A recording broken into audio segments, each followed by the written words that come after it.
Hello everyone and welcome back to my channel. For those of you that are new here, my name is Christina. So today I'm going to be in the kitchen preparing our Easter dinner. I figured I'd turn the camera on and bring you guys along. We're going to be having some traditional dishes for our family. Some of them are not so healthy, but they are really tasty, and you know, it's once a year, so why not? But the biggest reason why I wanted to turn on the camera was to show everyone how I make funeral potatoes. So a quick background. I was raised within the Mormon church in a little town in southern Nevada, and for any get together, anything that we had going on at the church, you know, basically anytime food was involved, somebody made funeral potatoes. And I've experimented with the recipe over the years. I've had them made different ways over the years, but basically it is hash browned potatoes, a creamed soup, normally mushroom soup, and it's very heavy on cream or milk, sour cream, cheese, and I like to put in celery, some onion, some chopped bell pepper or spinach or whatever else I have laying around, and then I put a little bit of the French fried onions on top. And because it is so dense, it's like a heart attack waiting to happen. But that's not how it got its name. I think it got its name because it was a dish that was easy to bring to gatherings, oftentimes weddings or funerals, thus funeral potatoes. And if I'm incorrect on that, please, if you know the origin behind it, comment down below so that I can be corrected for future reference.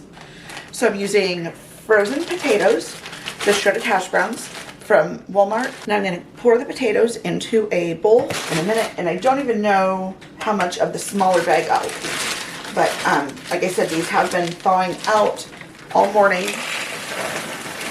So it's like 10:40 now, and I think I pulled them out at 7 this morning. So they've had a fair amount of time to get a little bit softer.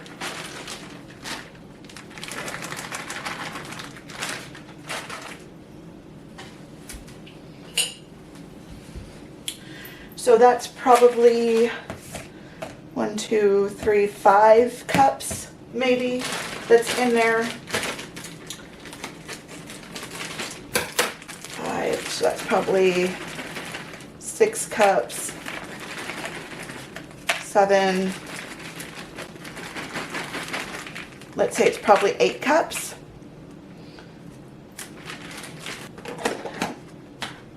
Now I do have some white onion and bell pepper that are already chopped up from a meal the other night, and it's probably, I'd say half a cup of onion and probably 3/4 of a cup of bell pepper, and I'm going to go ahead and pour all of them into the potatoes.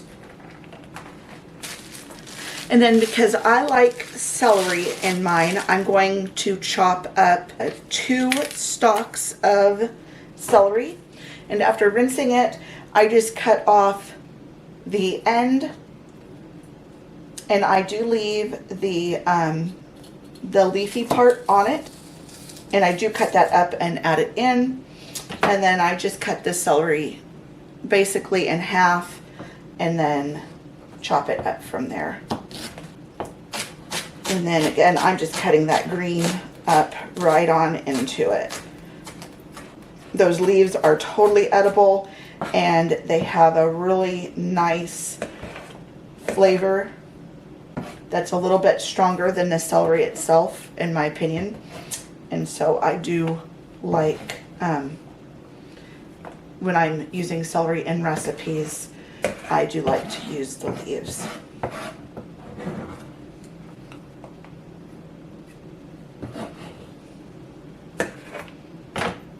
Okay, and then this goes into compost. Or I'll toss it out to the chickens, one or the other. Then you can take a large spoon or your hand, and you can just start mixing the veggies into the potatoes.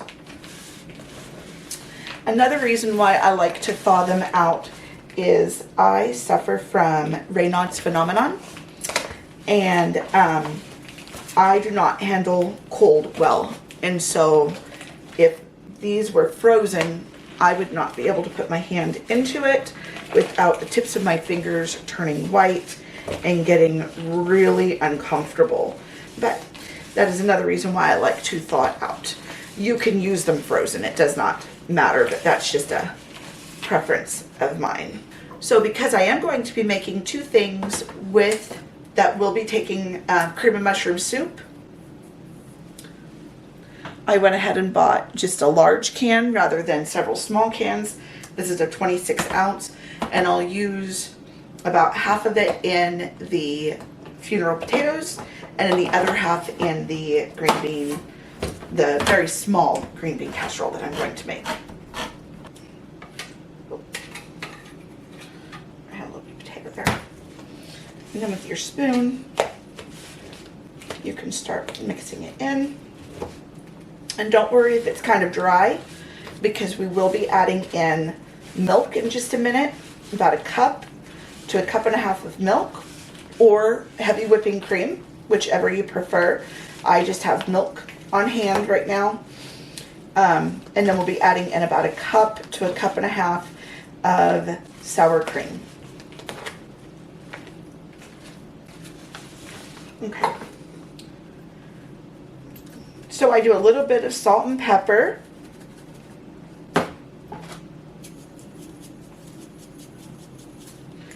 And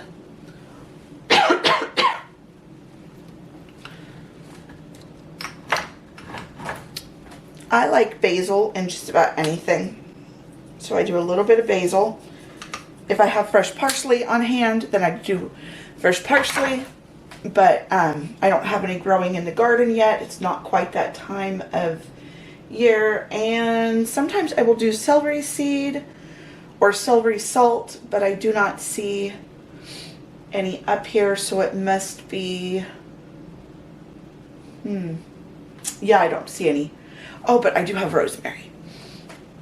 Oh, the joys of being short. I think I can almost smell it.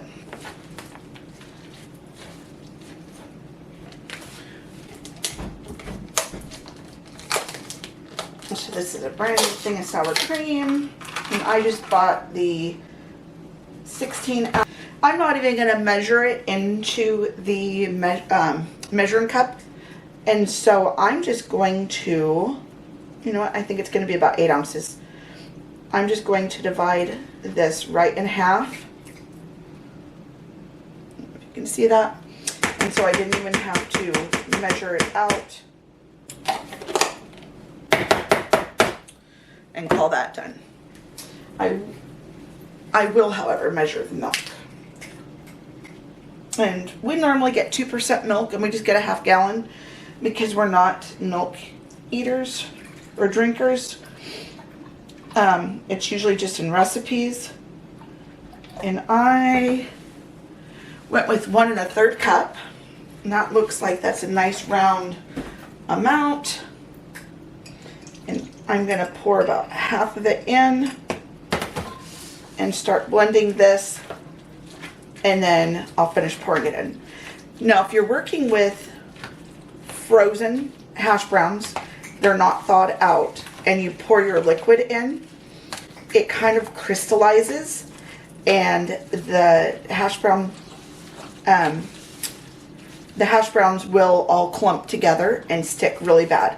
So if you are going to be using the frozen ones, just pour your liquid in slowly and then mix to avoid that, because it's kind of a pain in the butt to blend it evenly when you have hard clumps of frozen potatoes sticking together.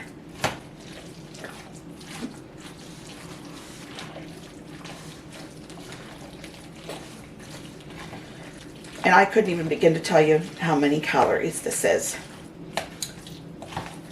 I think I'd probably be scared to even find out. but maybe I will put it into my Fitness Pal and see what it comes up with for the calories. So now I'm going to pour the rest of my milk in. And then you can use any cheese that you want. Today I'm using the Great Value brand Fiesta blend, which is Monterey Jack, cheddar, queso, and asadero. That was probably about half a cup.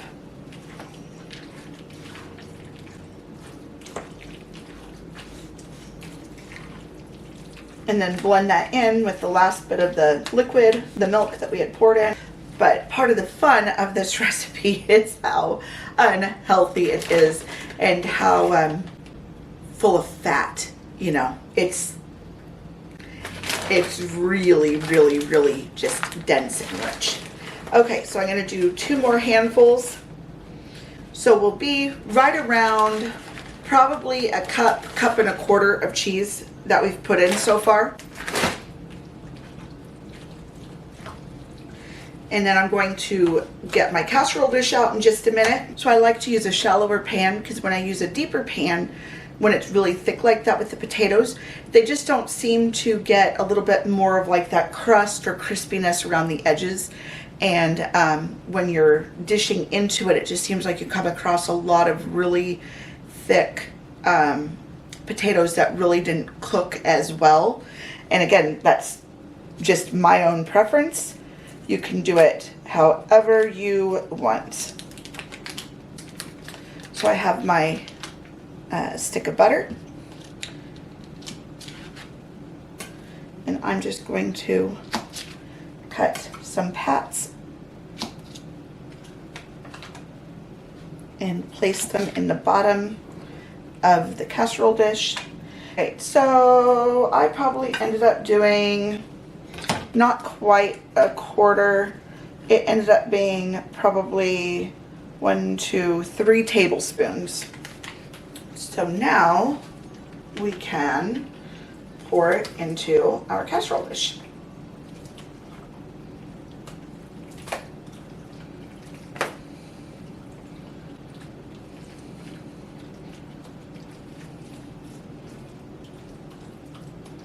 Just kind of spread it around till it's nice and even.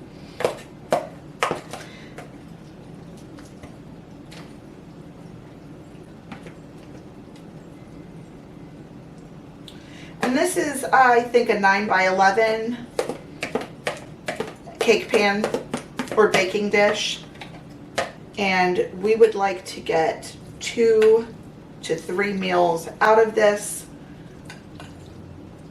So this will be for today, and then leftovers for tomorrow.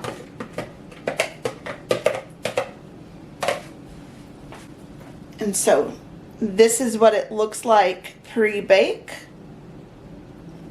And I have a lid that I can put on it, and then I'll slide it in the fridge. So I'm getting ready to put the funeral potato casserole into the oven. So it's been in the fridge all day. And now I'm going to put these on, and I'm going to pop it in the oven.